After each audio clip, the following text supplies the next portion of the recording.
Hey everyone, it's Crystal with Sober Onions podcast. I am here with Joshua, or you go by Josh or Joshua? You can call me whatever you want. Okay, we're going to go with Joshua. Okay, that's fine. That's fine. Joshua is from Maine here, and I saw Joshua on his social media, but I got to know who he was, and Josh is an addictions expert.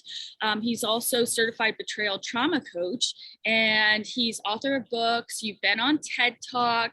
You are just somebody who's in this industry that I've really has been highlighted to me because I am 6 months sober and I just took my 6 months chip last night. So that was really exciting. And I'm just starting to really get my feet planted in this commitment of having a podcast to continue with my sobriety and really be accountable and also continue my education about it, because I was super naive about how rampant alcoholism is, because I was in my own world. You know, us alcoholics are very selfish. So I never looked on the outside, and I was always on the inside of what's going on with Crystal. And so now I see how alcoholism is so rampant. It's worse since COVID.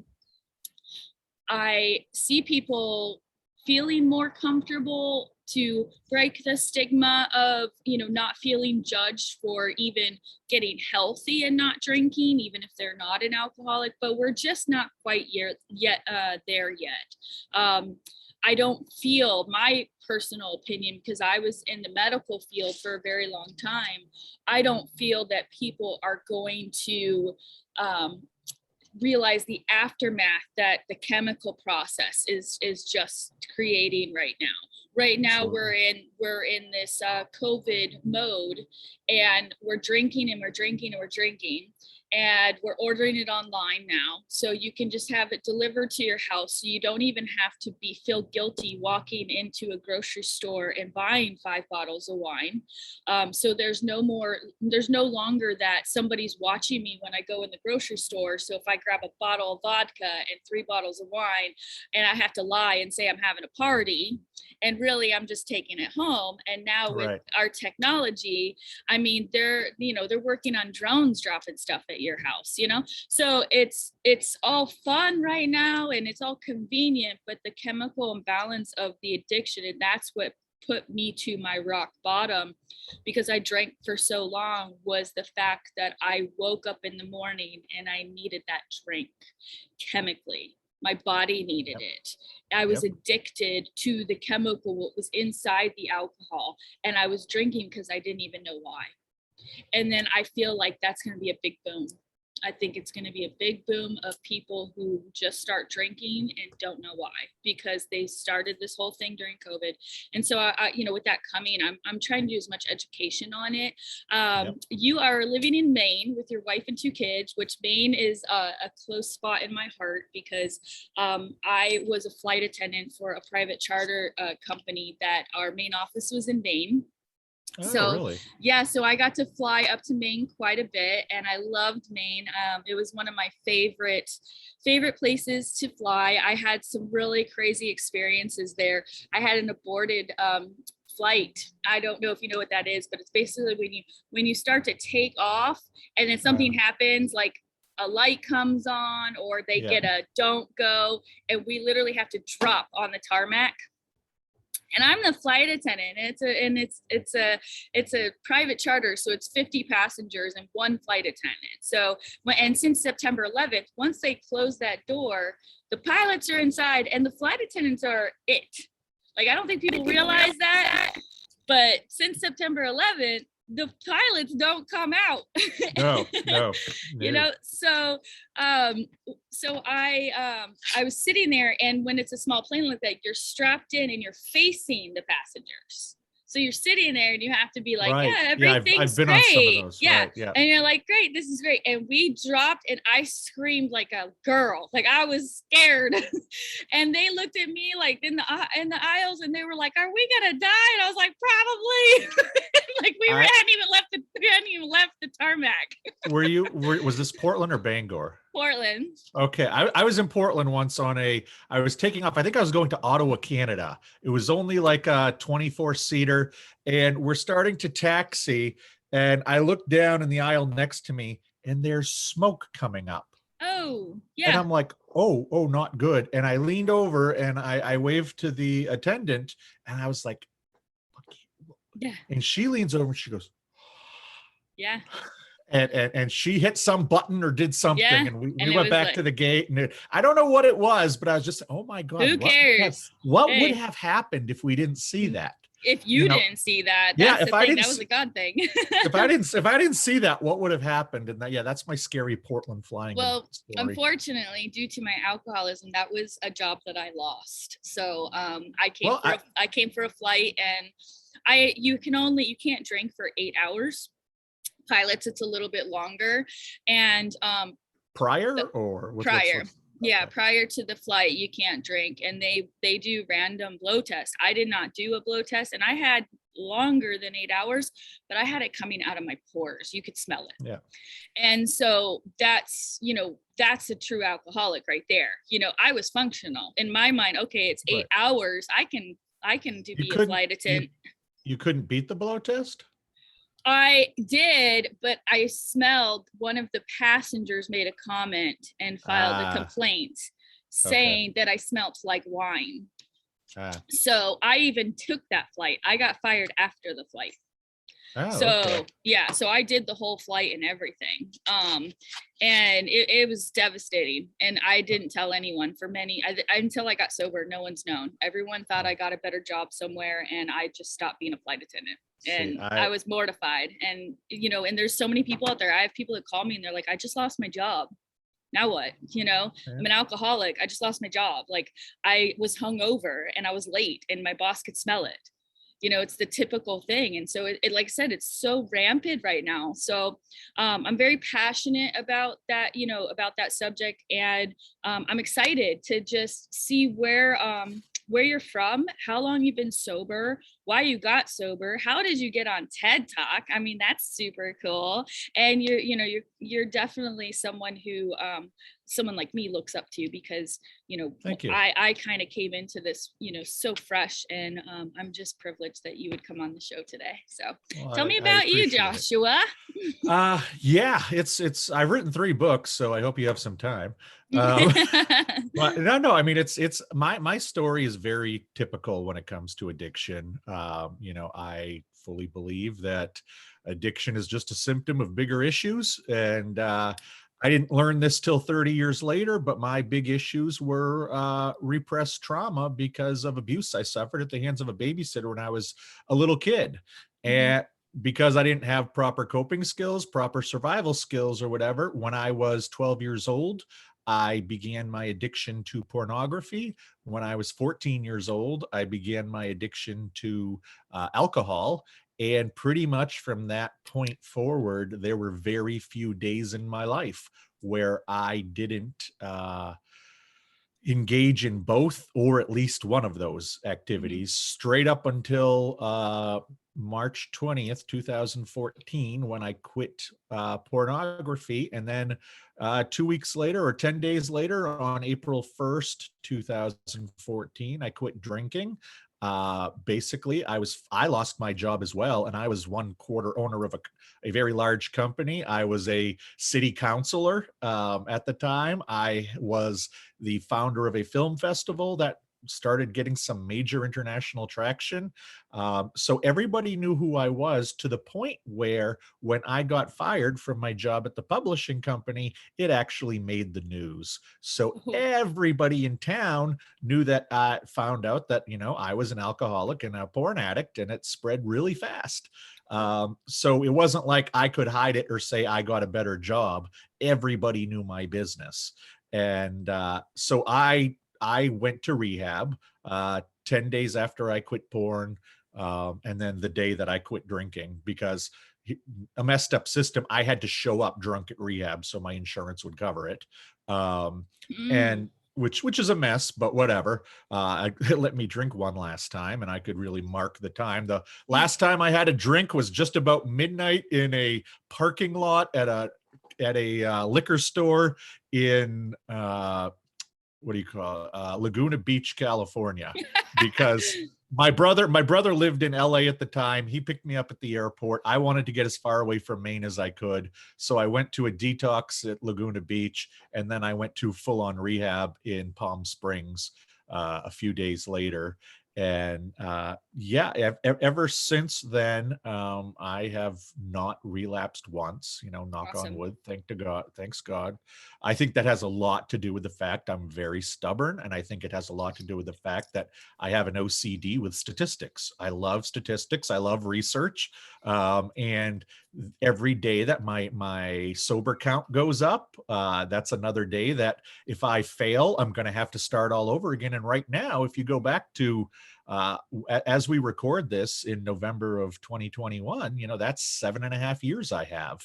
And if I were to fall off the wagon, that would put me into, almost my mid or my early 50s before I was able to get this much time back.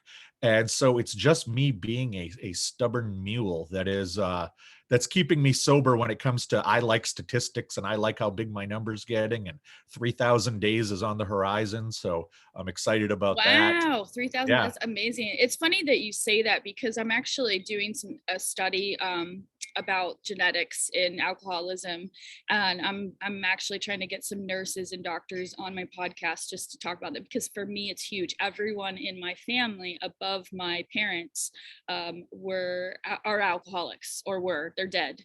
And my parents, they had childhood trauma like you, and they did not drink. They're literally, out of all my family, they did not drink. You're describing my parents. And then they tried to do the trend and, to pass it on. And I have a problem with drinking, but my brothers and sisters don't. But my parents have been the example. But above them, and we were talking last night about my grandpa, and my grandpa, he's a veteran. He was literally in Vietnam, and he's still alive. And he got sober because my dad was not talking to him, and my dad said, if you get sober, I'll get on a plane. So he got sober, and I asked my dad, I was like, does he do AA? What does he do? No, he's just stubborn. Because once he said that he wasn't going to drink, that's carried him 22 years. Like, he doesn't budge.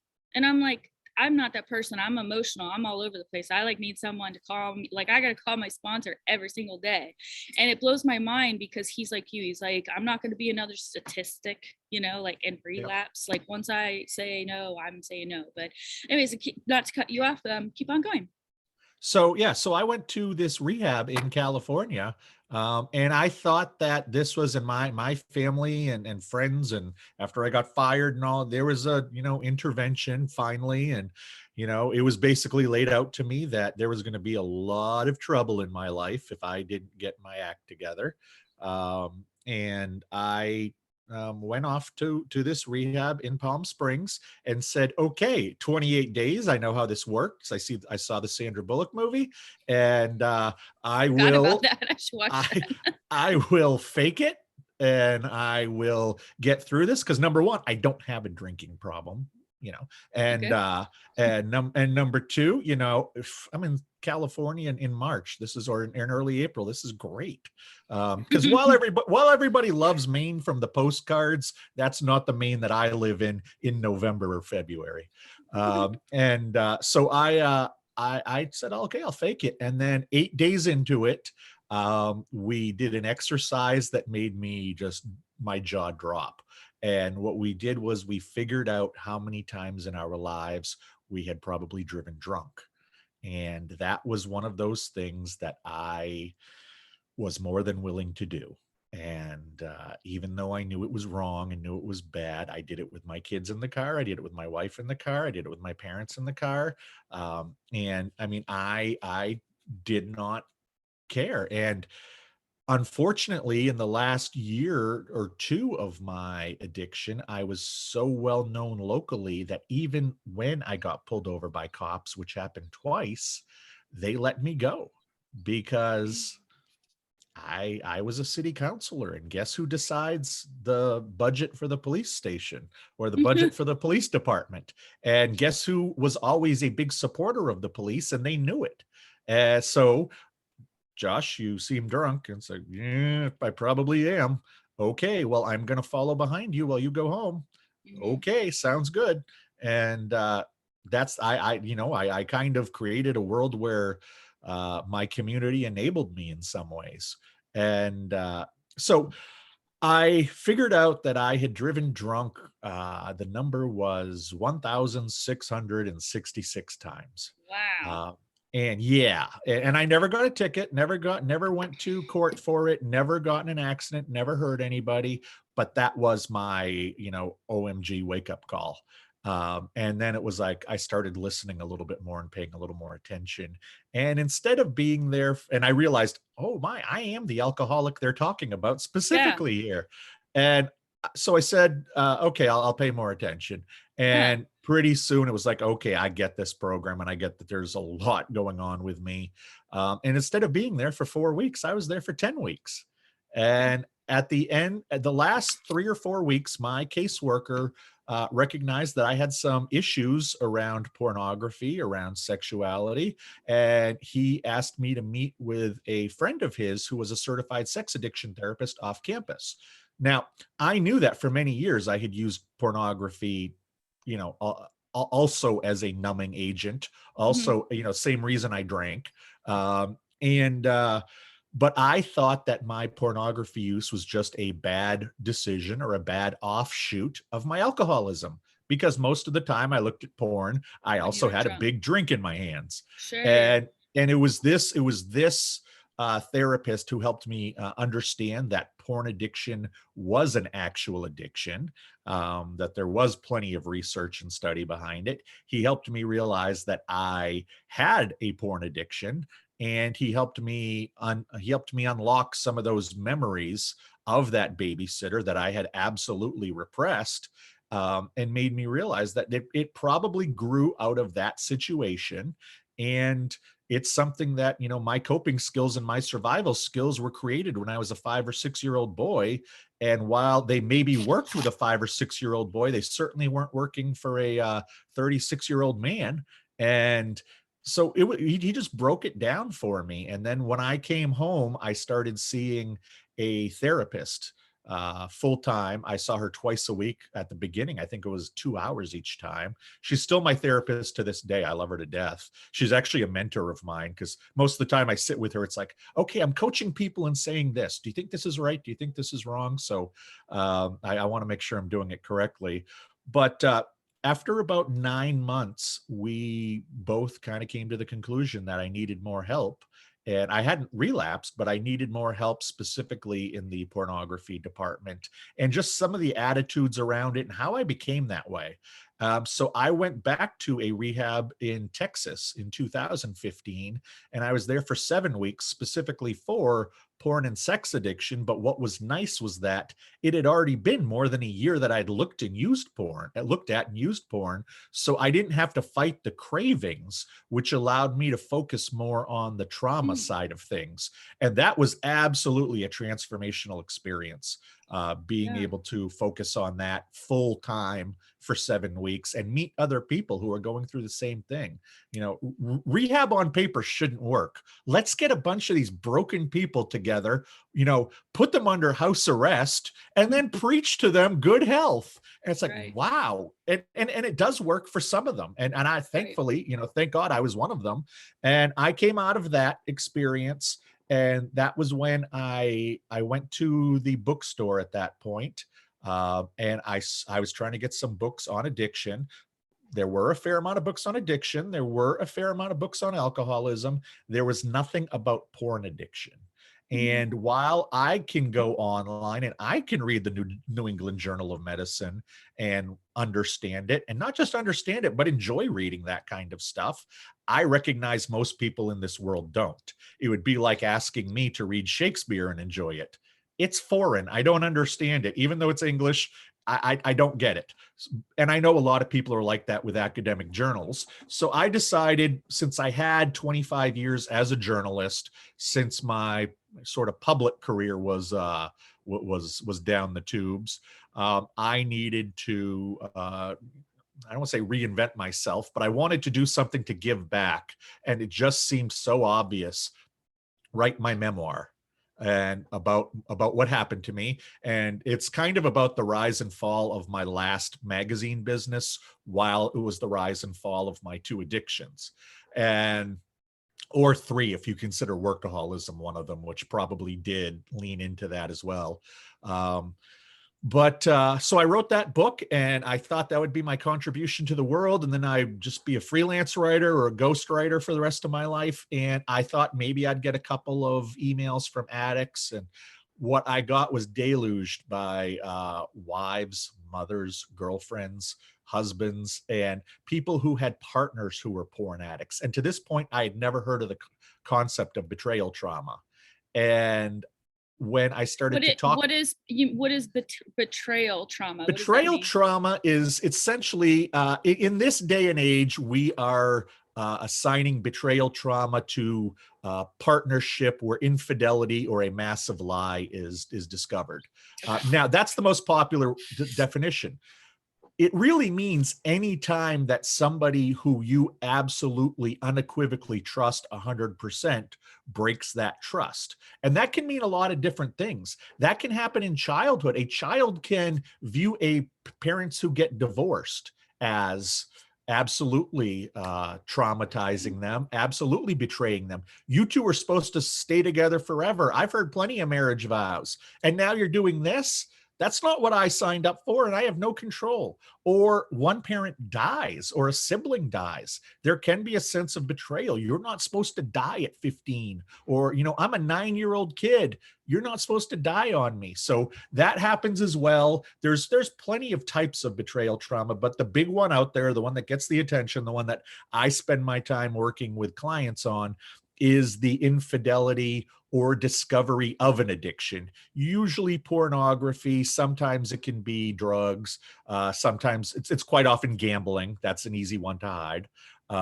And it's really that the person thinks that their partner is one way and their partner is another. And that's not even the worst part. It's the lying that came with it, because that has so many offshoots of, okay, it turns out this guy has been a gambling addict for 10 years, or this guy has been looking at porn for 10 years, or this girl has been, successfully hiding another addiction for several years. And if they hid this from me, if they lied to me about this, well, what else did they lie about?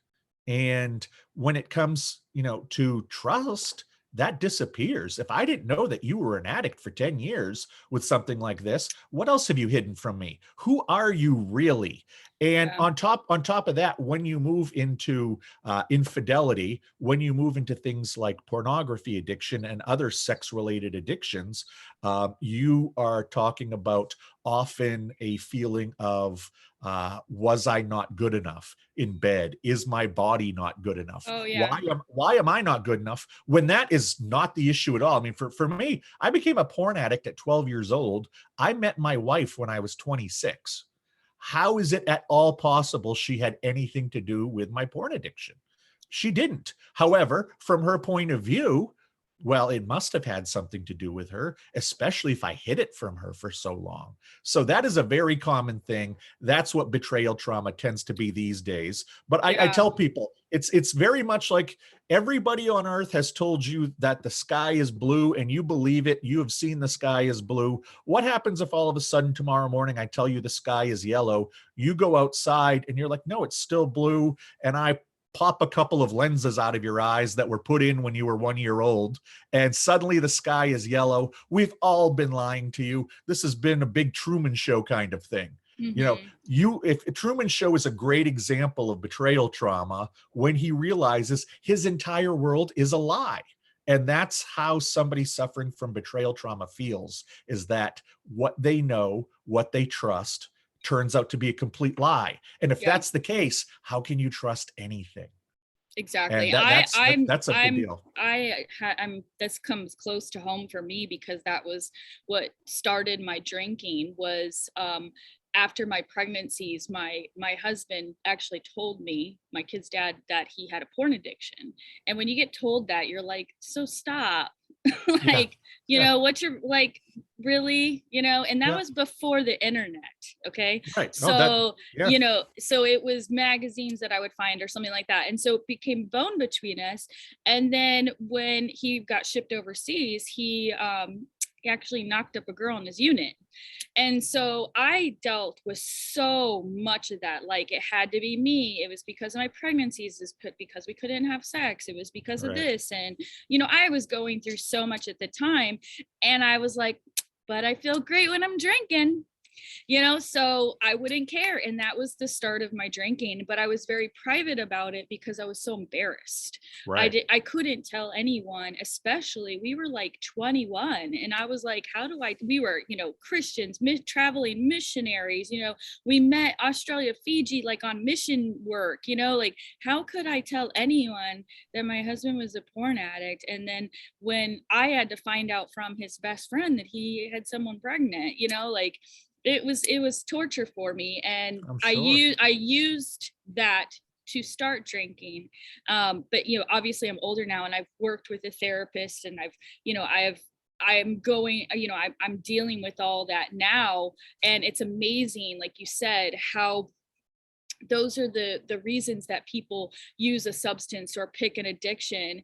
And I think there's so many people out there, and it breaks my freaking heart, who have been sexually abused as a child, or you know, in their life. And it is a huge reason they drink. And they don't want to say why they drink. They don't know how to get help. And I'm here to tell you that I will put that in the show notes as well. There's tons of resources out there. You know, if you need help, definitely, you know, you're not the only one out there. But I'm sure, you know, like, it's definitely rampant, especially right now, and people are starting to get more comfortable coming out about it. But Yep. which is great. It's just like sobriety, people are being a little more out loud about it instead of being ashamed that they're an alcoholic or an addict. But I do think sexual trauma is probably one of the number one reasons that people go into Well, addiction. I've studied this, and actually, the number one is emotional or mental trauma. Emotionally, yeah. And it's interesting with porn addiction. The groundbreaking study, which even happened before the internet got big, kind of the godfather of the study of this area is Dr. Patrick Carnes, and he did a major study in the late 90s and found that, and I don't know the exact statistic off the top of my head, but anybody can go find it. He studied men, so I think it was like 3,000 men in the US, all ages, all ethnicities across the board. And just over 70% had unresolved trauma as a result of physical abuse. Just over 80% had unresolved trauma as the result of sexual abuse. And almost 95% had trauma based on either mental or emotional abuse. So theoretically, if you look at those statistics, uh, any man who is a porn addict should have at least one, if not all three forms of unresolved trauma. You know, I don't know of anybody who's a pornography addict. I've never met anybody who's a pornography addict that didn't have one of those three forms of trauma. You know, I had two of them myself. You know, thankfully I didn't have the physical trauma side of things, Yeah. or physical abuse side of things, but I had the other two. You know, it's most men who are porn addicts are very textbook. Women tend to be a little bit different because of how society was different over the last 30 years when it came to women and how they became addicts.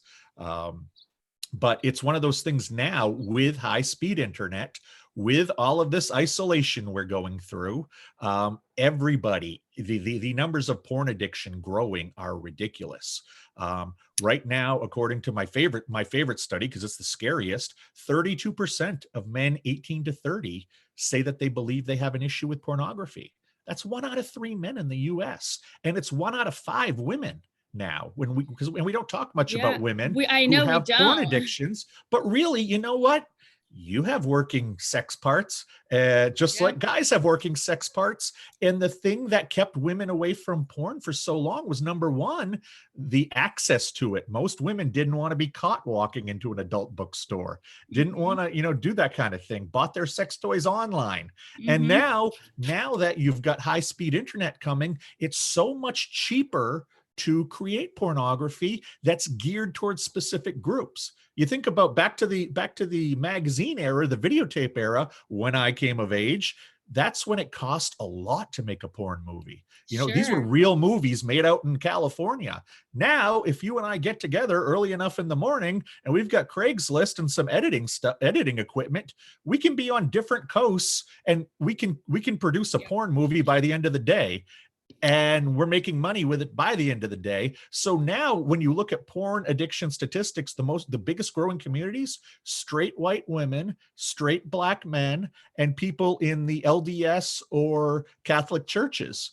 And it's mostly because porn was either not geared toward them in the past, or they would not be willing to go and get porn. But now, because it's so easy that, it's in front of us, my generation, your generation, we didn't think about our kids using the internet and porn because that was a brand new thing. And now we're just starting to get the numbers in about what's happening. Then we hit this pandemic of all things, which is, hey, stay at home, do nothing, and sit in front of your computer. Don't go on dates. Don't go see people. Say, oh, okay. And all of you young, good-looking girls and guys have lost your job, but hey, have you thought about cam work? Have you thought about OnlyFans? And so suddenly we've gone from in January 1st, 2020, 300,000 people making porn on OnlyFans to just a couple, I think it was August 2021, about 16, 18 months, you now have 2 million people making pornography on OnlyFans. So just on this one website, forget the cam sites, forget the other sites, on this one site, we have gained 1.7 million porn stars in this world just during the pandemic. Unbelievable. And, well, I know too, I don't know if you probably have noticed, but I've noticed, not to mention that it's accessible and it's a little more acceptable, is now they sell all the sex toys in the grocery stores now. Oh yeah. And I'm like, what? I'm like, where are we going? This is crazy. It's becoming more acceptable. It's just like alcohol. It's like, buy this and get a free bottle of wine, or now you can go to the grocery store and pick up your eggs and your vibrator. No big deal. It's blowing my mind. And this is what our little kids are being raised in to be normal. And that's the thing, is that I believe that if you look at our grandparents, our parents, the baby boomer generations and the greatest generation, they were super, super Puritan. They were super, super conservative. Nudity was a massive taboo. Sex was a massive taboo. As a 5-year-old kid, we had HBO, and my mom had no problem with me seeing Apocalypse Now or Rambo or any of this stuff. Very, very hardcore Catholic woman, but oh my God, somebody's butt comes on TV or a breast comes on TV, and oh God, turn off the TV. You can't see that. And I was like, wait, I have a butt. Is that okay? And I can't see other people. So there was these generations that were super conservative. And then you've got our generation, Generation X, which was kind of this transition. And now I believe you've got this younger generation, and they've swung more liberal. Now, think about it. When you and I were in high school, there was no social. Yeah. There was no. We won't get into dates, but there was no social media when you and I were in high school. I didn't have a cell phone when I had kids. Right. Neither did I. I got on the internet my senior year of high school, and I was the first person I knew who had a email AOL address. Yeah. I was in the first 100,000 people who used AOL. Even before they started putting the CDs into every magazine, and anybody who's that old will remember that. Opening a magazine and 7 AOL CDs falling out, and Prodigy and all these others. But anyway, I forgot about that. Yeah. So yeah, so but think about high school. We didn't have social media. So let's say that the super sexy cheerleader and the super buff football player who were dating, the only, if there was a picture of them, her in a bikini, him wearing just a little Speedo or something, and them at the beach, that would have been passed around like it was currency at my high school. Oh my God, do you see this? Oh my God, do you see this?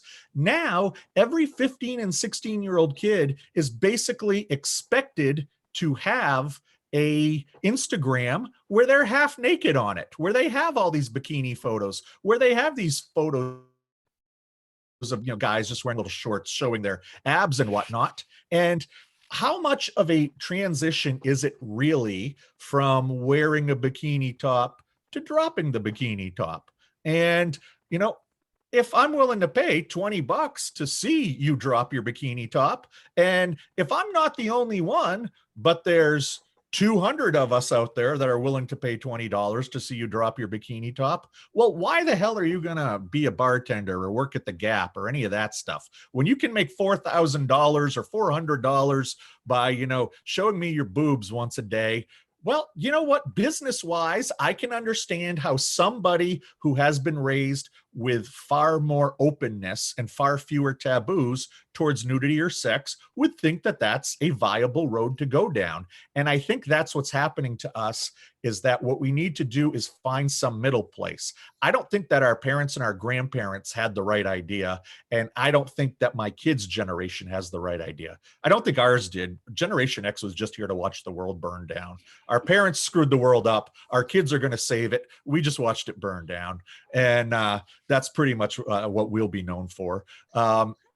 But anyway, I think that we need to start educating the children. That's where the changes will come. And we need to get our heads out of our butts when it comes to pornography, that it doesn't have to be the birds and the bees speech. The don't look at pornography speech is the don't drink speech. It's the don't smoke speech. It's the you're going to live by my rules in my house speech. And I think, and you can be very age appropriate, and you can teach your kids that, ultimately, when you're 18, when you're 21, you will make your own decisions, but you won't do that while you're in my house. I don't want you using pornography.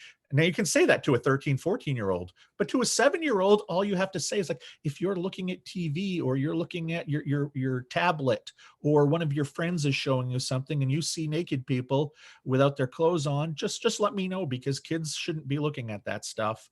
Just let me know where you found it, or how you saw it, so I can figure out how we can make sure it doesn't happen again. Okay. yeah. And here's how you cross the street, and here's how you hold a fork. Kids want direction. Kids want to learn. So let's teach them some of this stuff at an early age. Yes, kids are still going to drink. Kids are still going to smoke. Yes. Kids are still going to look at porn, because it is totally natural to be curious about sexuality, to be curious about nudity, to be curious about whatever it is you're attracted to. And that's completely normal. And that's why I tell people I am not necessarily anti-pornography. I am pro healthy sexuality. And we are at a place in our world where we are not using pornography and using our brains at the same time. And you can see the fallout from that. And it's time that, I'm sorry, we live in a society where you have to teach your kids about pornography. But hey, in the 1950s, we had to teach our kids to hide under their desks because nuclear war was about to happen. Thankfully, we don't have to have air raid drills anymore. Thankfully, we don't have to go out to the lake and cut our ice and bring it back and hope that, and shove it in a box, because we have refrigeration. The world changes. We have to change. Enough with these taboos we've had since, the Pilgrims came over. It's time that you and I have been talking for about 40 minutes. I don't know how many times the word pornography has been said, but we haven't been graphic. We haven't been dirty. Right. This hasn't been R or X rated. We can be grown-ups and talk about this, especially since 80% of men under 50 years old look at pornography at least once a month. 60% of women under 50 years old look at pornography at least once a month. If you are under 50 and you are not looking at pornography, you are actually in the minority. So it's time to start having conversations about this and admit, hey, guess what? Yeah, looking at naked people is fun, and that doesn't make me weird because almost everybody thinks that. And masturbation feels really good, and it's okay to admit that because pretty much everybody feels that. But let's talk about, if you do this in an unhealthy way, what can happen. Exactly. I feel the same The way about discussion. it's an addiction. Like Yeah, it's no matter what it is, alcohol. We always say drug of choice. That's our cliche. right. What is your drug of choice? And there's so many things. And I do think that, with therapy and with counseling, it's definitely something that people can get past. But the thing was, alcohol was that demon at the door that made me think that everything else was just part of the alcohol. Because, I mean, let's admit, with alcohol, it's kind of obvious if you have a problem, even if we try to tell ourselves it's not. We smell, and when we're in it, we slur. And I know we like to think that we have our stuff together, but it's pretty when you can't walk a straight line, you do not have your stuff together mentally either. And so everybody around knew that I was an alcoholic, and I thought I was just an alcoholic. And it wasn't until really going into the hard work of rehab, the hard work of the trauma work, that it's like, okay, I'm an alcoholic, I'm a porn addict, and I have a boatload of trauma. And I became an addict to cope with my trauma because I didn't have the tools and the skills back then. And thankfully, once early sobriety is tough. You know that, you're in it. Yeah. Early sobriety is tough. It does get easier, thankfully. And now I can look at this and recognize just how much, just how numbing alcohol was. I learned that porn was about control. Porn was about power. I mean, because think about it. You open up the page of the magazine, or you go onto the screen of the computer. That person's not going to say, no, I don't want to have sex with you. That person's not going to say, hey, it's your turn to take the garbage out, or you showed up late 15 minutes for work. You're going to have to stay late. There's none of that crap. Yeah. You don't have to deal with it. And you know what? If you don't like what you're looking at on the screen, you hit a button and you find something else. Absolutely. And you are the master of your sexual universe. And let's admit, none of us actually are in real life, even the porn stars, and because they have real lives. And it's easy to get lost in this world. But I just thought it was because of drinking. I mean, I literally had not heard of porn addiction until I was at alcohol rehab. And I could not have got over my porn addiction. This is something that, for people who are listening that might be cross addicted like I was to something else, I could not have dealt with my porn addiction without first dealing with my alcohol addiction.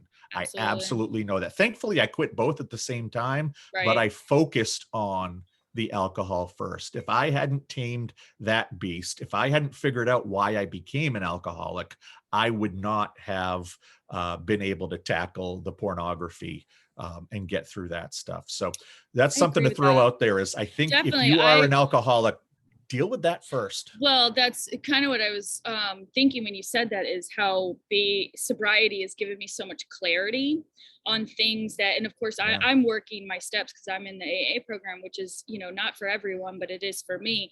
But, I'm realizing, like, there's a lot of infidelity in my past. And, I've had affairs, and, I've been cheated on, and that's a huge thing people don't talk about. And because we're embarrassed, or, Right. or it makes you a bad person. It makes you a bad person, You're or a someone doesn't want to pervert. be doesn't want to be in a relationship with you because they're like, well, once a cheater, always a cheater, Right. And I was drinking so much at the time that it really, I don't know, it was like just part of my life, like moving on. But I never thought about the consequences of the people around me, what the example I was to my kids, bouncing from one person to the next person. And then all of a sudden, new kids are coming in our house, and we're doing blended family stuff. And this person was our friend, but now they're not our friend. And why aren't they our friend? Well, maybe because mom had something sexual with the dad. It's like there's so, and it's humiliating, but it's part of who I am and what I'm working through. And I couldn't be working through that in my own therapy if I wasn't sober. Exactly. And sobriety is really just, it's given me that horrifying blessing of making myself a better person. Yeah. Well, you know and that's why, to me, I always tell people, if you have the time and the resources and the opportunity, I found inpatient, and I was ready to get well. If you're ready to get well, I found the inpatient rehab experience to be so valuable and so transformative, because your full-time job becomes getting you better. Yeah, Yeah. And that I was agree something with I that. needed. I needed that. I needed that twice. And the reality is, I mean, I think that people listening, especially those who maybe aren't addicts and are more curious about learning it, you and I right now are practicing our sobriety. We are practicing our recovery. We're talking about our stories. We're talking about our failures. We're talking about our successes. We're talking about what we've learned. This is how people in recovery stay in recovery, is by this kind of fellowship, is by making this connection. And you don't necessarily have to even be the same type of addict, because we all get it. 95% of addiction chemically is exactly the same in the head. And there have been studies to look at the exact mix of chemicals, how much dopamine, how much oxytocin, how much serotonin are going into your pleasure centers. And they have found that, at least with pornography, the closest mix of chemicals to that on the addiction scale is cocaine. Mhm. So if if people who don't understand porn addiction, it is a lot, apparently, because I've never been addicted to cocaine, but apparently it's very similar in the mind what happens. Yeah, And definitely. and that's the thing, is that it's a slow process, it's a hard process. And I think that me going into it a little bit naive, a little bit just stupidly optimistic, was a good thing. But here I am now.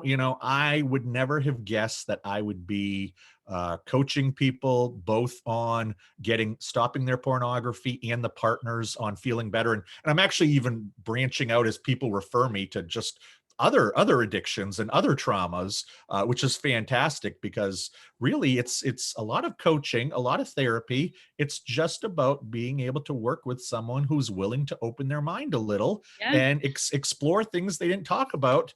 And I know for myself, and I hope you are able to feel this either now or sooner than later, when you get through that trauma piece, it's not that you lose your trauma, it's just that unresolved trauma becomes resolved. It's still there, it's still part of your story. But like you put a band-aid on a cut, if you clean that cut, if you let that cut heal, sure, there's a scar, but you got it, so you don't have to use the band-aid. Addictions are the band-aid, and doing the deep trauma work, doing the recovery work, is letting that wound heal. So when the wound heals, I have found, at least, I don't have the cravings as much. I don't have the need as much for these addictions. As the years go by and I create new routines and new habits, and they really become muscle memory, day after day, month after Hmm. month, I don't have the cravings that pull me back to those things, because I'm not the same person anymore who needed those things. I worked on why I became an addict. So I don't need the crutches. I don't need the aids. I don't need the panaceas to that trauma anymore. And I think that's what we need to keep reminding a lot of people in early recovery, is that, yes, it feels like white knuckling. Yes, it feels like, it hurts sometimes, and the cravings are so strong. But you will get through that. You will get better. You just have to stay the course, stay the course. And when I coach people, no matter whether it's porn or trauma or any other addiction or any other issue, I always say the key is 25% tools to deal with whatever it is you're working on now. Whatever your problem is now, we're going to give you tools to deal with it. And then 75% of the coaching is to go back and figure out how you became this way in the first place. Because if you know why you became this way, you can resolve why you became this way. And then you don't need whatever the medicine is that you're taking, alcohol, drugs, whatever. You don't need that medicine to make yourself feel better about it, because you've fixed it. That's incredible. I have so much enjoyed having you on the show. I hope you enjoyed it as much as I Absolutely. did. I love the outdoors. You know, it's so Yeah, nice that I'm now stuck inside all day. yeah. So I get 3 good months and this is yeah, beautiful. I know it's so nice. I hope eventually I can travel and do this and, just have a Oh, that'd different, be fun. different thing. But yeah, so I'm excited about that. It's funny that we got on this topic, and I love the topic. It's true to my family too. My mother works with Zoe.org. It's gozoe.org. And Yep. it's it's an organization that helps kids get out of sex trafficking. Yep. And here in California, they're building a ranch for the kids. And so my mom is doing a lot of fundraisers, and I'll put that in the show notes. But the statistics are disgusting. It just blows my mind. So it's definitely a rampant thing, and there's people coming out of it. And there is hope. There's hope, and that's why I want to do things like this and give people some hope and some resources. Like you said, you went out, you couldn't find anything at that bookstore, so you created it, and that's brilliant. Yep. I commend you for that, because that's absolutely brilliant. And that's what I feel like I felt like when I was drinking, and all the times I Googled, am I an alcoholic? I'd never found anything that related to me. It was always, have you had a DUI? Or, are you in trouble with the law? And I'm like, no, so I must not be an alcoholic, Right. And so creating those resources is essential in this day and age. And I think that what you're doing is very, it's definitely courageous, that's for Thank sure. you. But I'm really proud of you, and I'm excited to know you and call you my friend. And with that, is there anything else you want to talk about, or any questions you have for me? Yeah, no, number one, I just want to let people, I always try to have people leave. If you can only remember 2 things, well, first, you need to work on your memory. But second, there is no stereotypical porn addict. That's what people need to recognize these days. It is men, women, black, white, Mexican, Asian, every age, every occupation. Young kids. Yes, kids are watching porn for the first time now at 7 or 8. They're doing it on Snapchat, and it disappears and all that. I mean, I raised teenagers. I remember when I freaked my daughter out at 15 years old when she was showing me Snapchat the first time. She's like, it goes away. And I was like, so you can like send sexy pictures? She's like, oh yeah, I think that's why some adults use it. And I was like, but she's like, but it goes away, so it's not a big deal. And I grabbed her phone, and I grabbed my phone, and I took a picture, and I said, there, the other person has no idea I just took a screenshot. So, because I guess Snapchat tells you if you take a screenshot, or tells the other person. Yep. No, you just do it with your phone. Oh yeah. I used to take my kids' phones when they got grounded, and they were smarter with their phones than I was. Of course. And they wouldn't even go off. And I'm like, they have no friends, And then one time I got a message from one of their friends, and it was, hey, which one of your friends gives good head? And I was like, what? And I was like, hello, Mr. Joshua, or whatever his name was, not your name, but no. I think his name was actually Josh. It was funny. And I was like, this is Miss Crystal, and I'm calling your mother right now. And he got in so much trouble. But I was like, oh my God, like this is what kids are sending each other? Are you kidding me? And then I had to deal with it with my kids. And, of course, my daughter was mortified. And it turned out he wasn't even supposed to be sending it to her. It was for someone else. So he got in trouble from me, but it wasn't even for my daughter. But man, I just couldn't believe it. Like, we would not do that kind of stuff when I was young. Like, we wouldn't think of it. That's part of the problem with today, though, is that's how you and I think. And back before the virus, I did a lot of libraries, a lot of churches. I gave presentations. I'm hoping that once this, we get over this, I can move back to that. But I almost always had a parent who would say, well, I don't think it's as much as a problem in our house because we've got our kids' phones locked down with filters and whatnot. And it's like, oh, wow, you mean you have stopped one phone out of the 4.8 billion in this world from showing pornography? Thank you. You've saved us all. And it's like, if you think that, pornography for your 10 to 13-year-old kid, if they haven't seen it yet, it's not a matter of if, it's a matter of when. Mm-hmm. And your job as a parent is to prepare them. And when they get on the school bus, or if they're on the soccer team or whatever, and one of their friends holds up their phone and shows the latest Pornhub or OnlyFans garbage, you know, what's your kid going to say? What's your kid going to do? If you don't know, you're not doing your job, because you cannot porn proof your kid in today's world.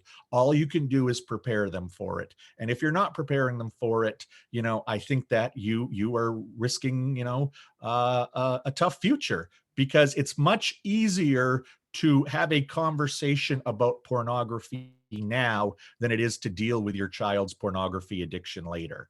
Exactly. And that's really what I want to let, you know, parents know, is that if we're going to change the culture, it starts with you. Because even without addiction, the young women and the young men and the boys and the girls of this world are getting so many of their sexual cues and are developing so many of their sexual attitudes based on pornography that they see online. And people like you and I, who have had healthy sexual relationships or have had relationships with other people, we understand that pornography is not a documentary. We understand that it's not a reality show. But if you're a 13-year-old boy or girl, how would you know that what you're watching on the screen isn't the way it is?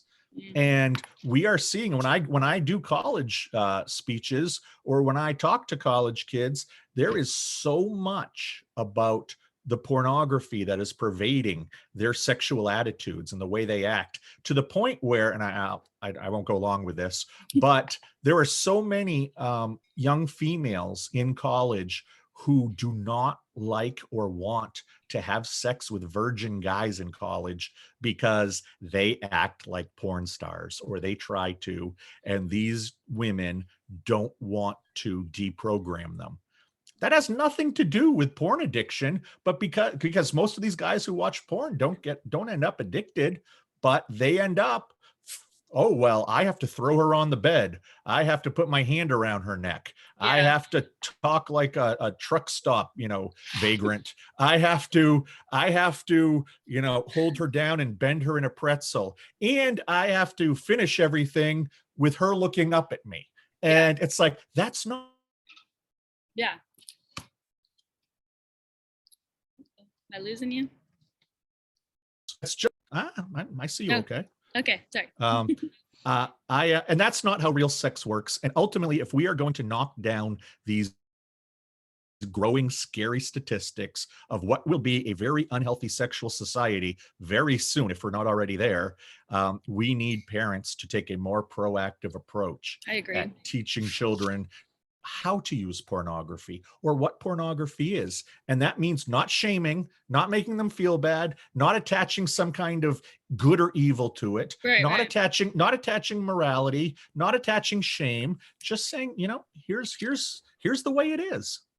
Absolutely. Well, awesome. Thank you so much, Joshua. I hope we can do another one of these or do something else, because that would be great. But I'm going to go ahead and close out and say thank you again so much. I appreciate you. I'm looking forward to, you know, sharing this with lots of people that need to hear it or want to hear it and do something different in their life. And congrats on your sobriety, almost 3,000 days. So that's awesome. Yep. And again, this is Crystal with Sober Onions, peeling back the layers of sobriety. And we just want to say thank you to all of our supporters. And if you're looking to donate to the show or sponsor, just go to the website www.soberonions.com, and there is a donate and sponsor button.